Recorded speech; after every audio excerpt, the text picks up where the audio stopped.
asthma, and I have not done a live or a video or have been posting very much in my Gastroparesis page, and there's been a reason, and I just wanted to share that with you guys. I had Botox injections done in my pylorus back in September.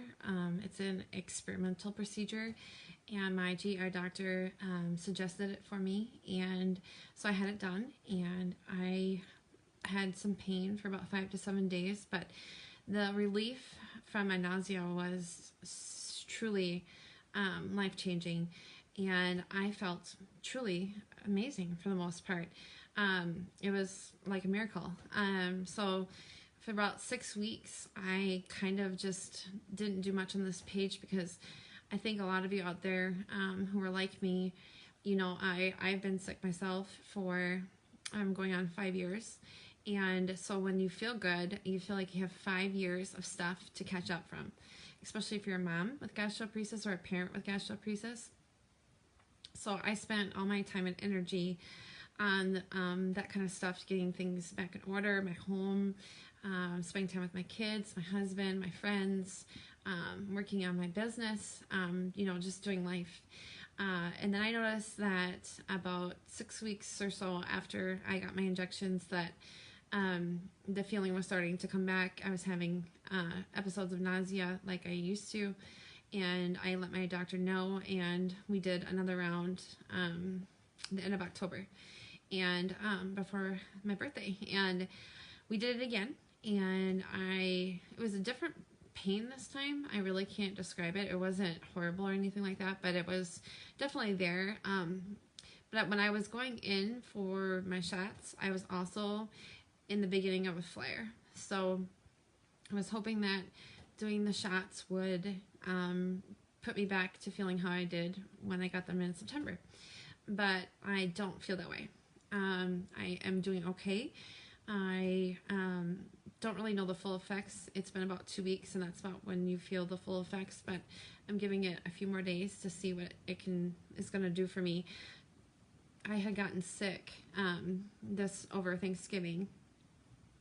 I had an ear infection, and I have to be really careful because if I get sick, I cannot take antibiotics. I had a GI infection, and if I would take antibiotics orally, it'd be very easy for me to relapse that infection, and that could create a whole another ball of wax of problems and possibly death. So I have to be super duper careful. So, you know, in the wintertime, I don't go to church. I do church at home with my family. So on Thanksgiving, like a lot of you other GPers out there, I was sick and I was frustrated, and I felt really super guilty that my family was missing out on turkey and all the fixings and spending time with family because I was sick. And when, you know, the ear infection itself is tolerable, but when you mix that in with a GP flare, I just truly felt not good. But when I went to the ER doctor to get medicine for my ear, and I'm lucky in the fact that the infection was not in my eardrum, it was in my ear canal, so we could do ear drops, which won't give me the infection that I had back for me, so it was a safe way for me to hopefully feel better soon. But, you know, it's just, you know, the things, like, how am I feeling now? My nausea, it's hard to manage. I take my medication regularly, and it helps, but, you know, it never goes away. I had been noticing that I was less hungry and eating much less. I was needing fluids much more. When I first did the injections, I cut my fluids in half. It was amazing. I even thought maybe I could get rid of my PICC line. But when I was at the ER doctor, he was helping me out with my ear, and he just kind of was shocked. Well, he wasn't kind of shocked. He was really shocked at my diagnosis and the disease that I have, and the, what do you want to say, how life-changing it has been, and how serious it is, and how young I am, being 38. He just mentioned this is something that an 80-year-old person should be dealing with, not someone in their 30s.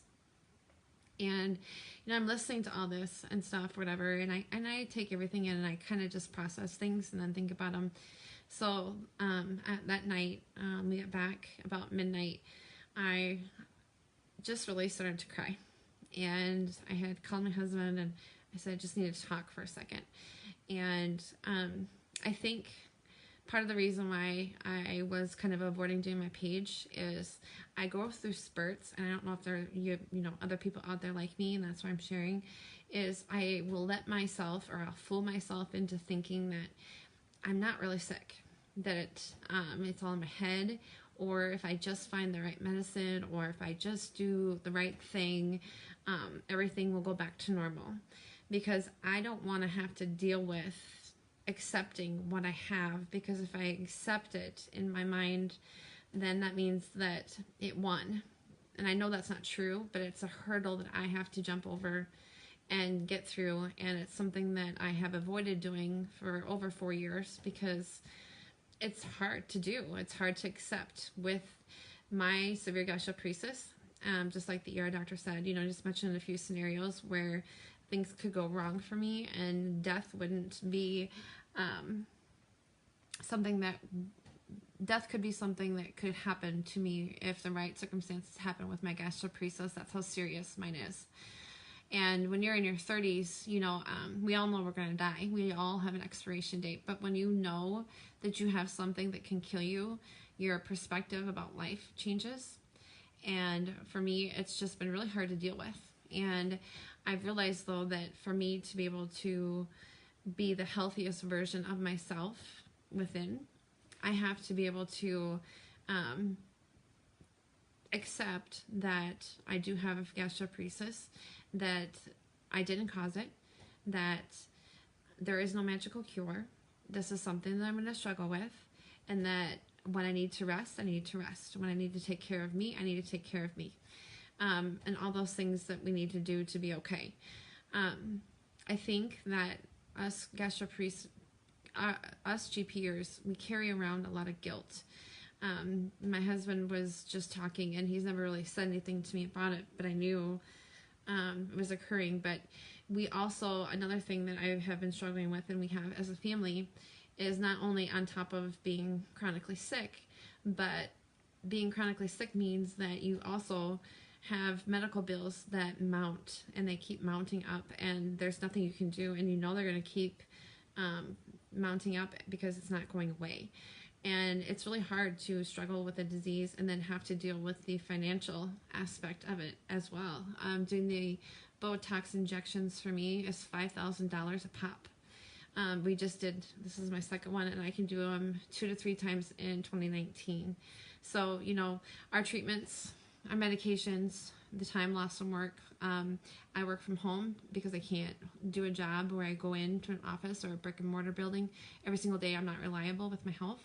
Our whole lives change. And sometimes, like when I'm doing really good, like I said, I fool myself into thinking I can be the me before GP. And I need to accept the fact that no, I'm not. But however strong and the best version of me that I can be with GP has to be good enough. And I need to work on that within myself. So that's something that I'm working on. And also the guilt, the guilt with adding the debt to my family, the guilt of, like I said, having them miss a holiday because I'm not doing well. The guilt just mounts up. Or like tomorrow, my daughter, we're having a birthday party for her, and it's a roller skating party. And I have had to train like an athlete would train for a game or a special tournament or a playoff game to just go to my daughter's birthday party.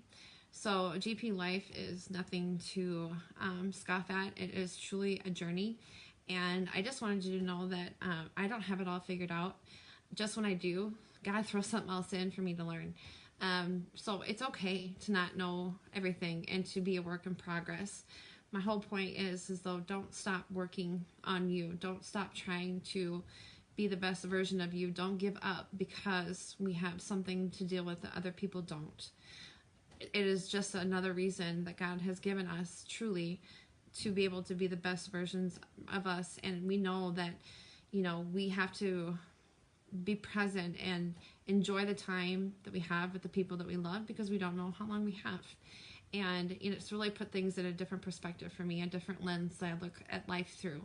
So just like I said, when I thought I had everything figured out and I was handling my disease very well, I keep getting roadblocks, but each time I do learn and I do grow and I become better. And lastly, I just want to talk about being a gastroparesis parent. I am a mom of 2 beautiful girls.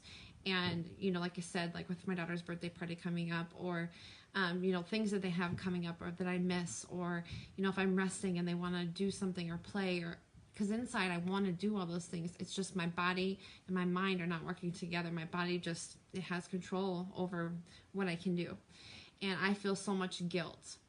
But then I just wanted to share with you tonight, we were coming home from a celebration with family, and on the way home I was listening to 90s music, and my daughter wanted to listen to something that she knew, so I had played In My Daughter's Eyes, and we were holding hands in the car. She's 11, or going to be 11 on Monday. She's amazing. But anyways, by the time the song was over, I was crying and she was crying, and I looked at her and I realized all the things that I put myself down for, she does not see me that way. She sees that I try to show up. She sees that I work really hard to try to be present. She sees that when I do things and am able to do the things with her that I want to so much, and that she's proud of me when I do things. So instead of looking at it that I have created, something for my daughter that, I was totally thinking totally different. I was thinking she was probably thinking, why do I have to have a mom who's sick? Why do I have to have a mom who can't do the things that she used to do, and thinking those things. And that was just like the devil getting in my head. But when I looked at my daughter and I saw her look at me, that's not how she sees me. And that's really hard to take in when you have kind of a low self-esteem like I do. But it's something that I'm working on, because our girls are healthy, they're happy, they are fed, they're loved, and they know it. And yeah, I think if anything, this has taught my family and our girls that perseverance and strength and the power of prayer and all those things in life at such an early age, because life is hard. And sometimes kids have, great lives, and they don't really realize when things kind of fall apart in their 20s or 30s. They're like, what the hell happened? My girls would be well prepared, for things coming up in life through my experiences that have affected them. So I'm not a bad mom for having gastroparesis, and neither are you. And you're not a bad dad or aunt or uncle or grandparent or whatever. You are who you are, and as long as you're trying, and as long as you're trying to be your best self and letting people know, I have found that, just talking with them and being really honest and explaining things does wonders. If they understand, it's not very scary for them, and they cheer you on. So let the people around you love you. And sorry, my hubby was calling. And I just wanted to say that during these holidays, I know that this is a really hard time for GPers. When I did my injections really quick, I had a question for my specialist. I said, I'm starting to flare. And I said, do you know why that happens? He said, no, we don't. He said, but all my patients that are like you that I have, they all flare in the fall, winter, and spring months. And my mouth, it totally dropped, because that is exactly my experience. I don't know about you, but I tend to flare in the fall, winter, and spring months, and I do awesome in the summer. So I'm not as active in my page in the summertime, because I just try to do so much in that summertime. And, so I'm just figuring out, maybe we celebrate holidays in the summer. That was one idea that we had. I was talking with my husband. Maybe we have Thanksgiving in the summer, where I know I'm going to be, for the most part, okay, and celebrate. It's okay. We can have different traditions and do things differently, and our families are going to be okay. If they love you, they will be accommodating for those kinds of things. So we're looking and doing those kinds of things, changing our family structure. For an example, church. I watch church at home. I watch it on YouTube, but I don't just watch it myself. We make it a family thing. So when the church comes on, or we put it on YouTube, we watch as a family and we talk about it. It's not the same as going to church. It's not the same as Sunday school and all that kind of stuff. And we make sure that they get to their Awana every week, and vacation Bible school and all that kind of things. And they love God and know about God and everything like that. But we do things differently, and that is okay. So I just wanted to give you permission, however you feel. And during this holiday season, that if things are tough, try to maybe get creative, and don't be so hard on yourself, because in the inside, we all know deep down that we're doing the best that we can. And lastly, I'll just leave you with this. The ER doctor had just talked to me as I was getting ready to leave. He's like, I just want to let you know that I really believe in the power of prayer. There have been studies done on patients who were prayed for and patients that weren't. And the patients that were prayed for, they got better much more quickly and had much more success rates as far as having things be cured. And I truly believe in the power of prayer. It took a while for me to be able to add myself to a prayer list at church because I didn't want the attention, I didn't want the sympathy or anything like that. But you know what? I can say that since I've been on that prayer list, it has changed my life, and I truly do believe in the power of prayer. So whenever you have those really weak moments, what I do is I look up and I pray, and He gets me through whatever is going on, no matter how hard it is. So during this holiday season, I just wanted you to know that I'm here. I am struggling, but I'm going to be okay, and so are you. And I want to be much more active in my page again, and I will keep sharing with you. And I hope something that I share maybe resonates with you. You take care of yourself. I hope you feel strong and fight on, and let's pray for a cure. Let's cure GP. All right.